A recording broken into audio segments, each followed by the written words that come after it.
Bonjour, je poursuis la série Supergirl avec l'épisode 16.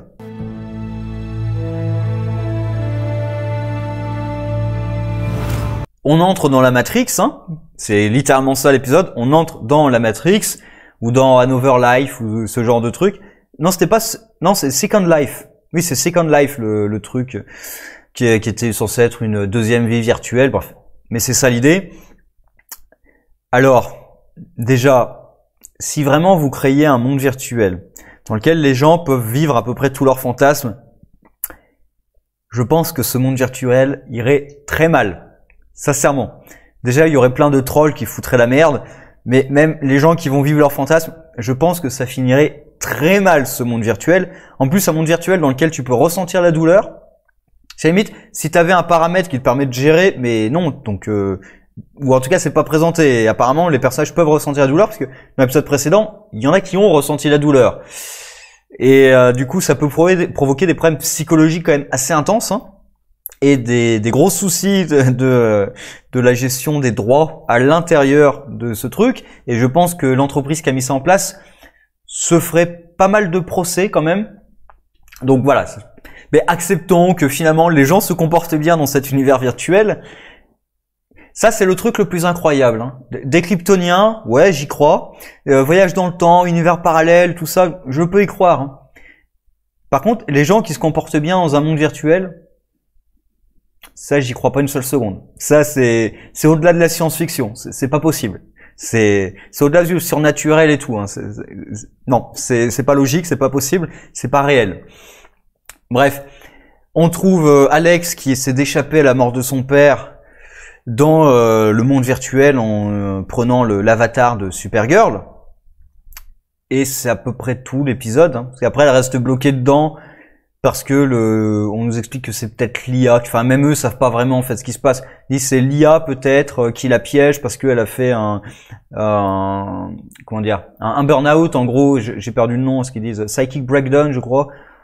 Bref, en gros elle a craqué nerveusement quoi. C'est ça, elle a craqué nerveusement sous le poids du stress, du deuil, etc., etc. Et l'IA joue avec ça et c'est pas clair d'ailleurs. Est-ce que ça serait l'IA ou même sa psyché qui a allié avec l'IA la bloque là-dedans? Bon, c'est pas très clair, mais il y a plein d'autres gens qui sont bloqués dedans. D'ailleurs, comme par hasard, à la fin, je crois sur 400 ou 500 personnes qui sont quasiment à temps plein dans l'univers virtuel, il y en a. Il me semble, est-ce que c'est William qui reçoit un message, il me semble qu'il y en a une centaine. Et du coup, sur 400 ou 500 personnes qui sont à temps plein dedans. Donc on ne sait pas le nombre total de personnes, mais je pense qu'il y en a beaucoup plus que 400 ou 500. Si on a 400 ou 500 qui sont à temps plein, je pense qu'il y en a plusieurs milliers, voire dizaines de milliers qui sont dedans. Et comme par hasard, Alex, elle tombe sur deux ou trois personnes qui sont piégées à temps plein. C'est ça, je crois, elle voit 3 joueurs, elle parle à 3 joueurs, il y en a 2 sur les 3 qui sont bloqués. Faut qu'elle aille jouer au loto tout de suite, hein, parce que là, au niveau des stats et des probas, il y a un problème, hein.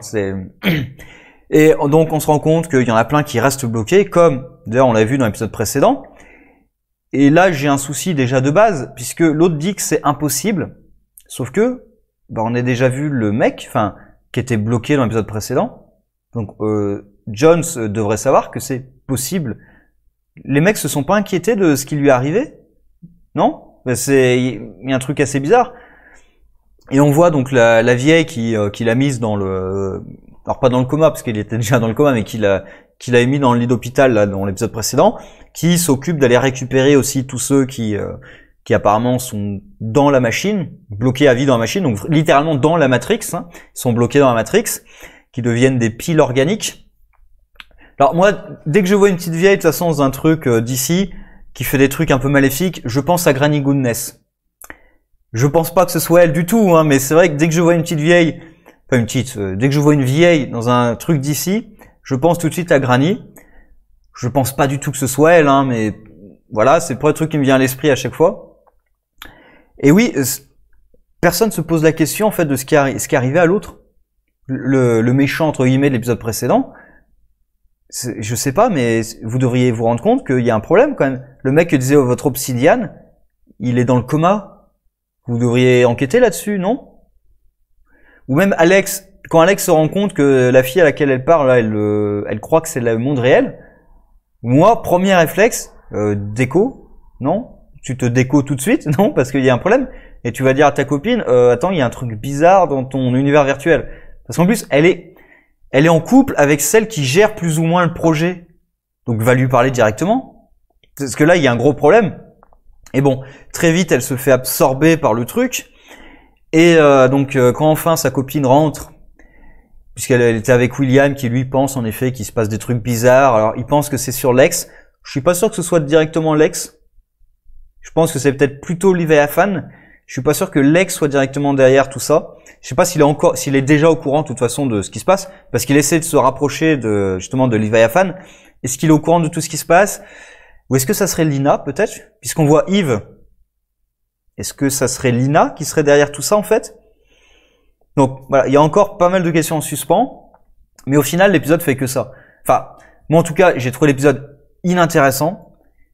Sauf qu'il met en place des éléments qui vont être utilisés pour les épisodes à venir sur Obsidian et sur la technologie des lentilles et du VR qui est utilisé. Donc, on verra après ce que ça donne. Je sais pas exactement dans quelle direction ça va aller. Quel est le plan précisément de Leviathan? Est-ce que leur plan, c'est un peu justement de faire la Matrix? Est-ce que ça serait ça leur plan? De mettre tous les humains dans un univers virtuel pour préserver la planète? Parce que si j'ai bien compris, les Leviathan, leur but c'est de préserver la nature, les ressources, etc. Donc mettre tous les humains dans un univers virtuel, ça pourrait être une solution. Bon, je sais pas, est-ce que c'est ça? Est-ce que c'est Lina qui aurait un truc à voir là-dedans, ou son logiciel qui marcherait pas bien, parce qu'elle essaie d'utiliser les lentilles aussi pour influencer les gens. On verra où tout ça mène. Je sais pas encore sur quel pied danser. Est-ce que Lex est au courant? Est-ce que Lex a manigancé tout ça? Ou est-ce qu'il est au courant tout court? Voilà. Plein de questions à voir. Après cet épisode, pas grand chose à dire, hein. C'est pas terrible, hein. C'est un épisode un peu fantasme d'Alex sur tiens, si j'étais Supergirl. Mais ça mène à rien. Enfin, ça mène à ce qu'elle accepte le deuil de son père, mais bon, voilà quoi. Voilà ce que j'en pense. Prenez soin de vous et sur ce, au revoir.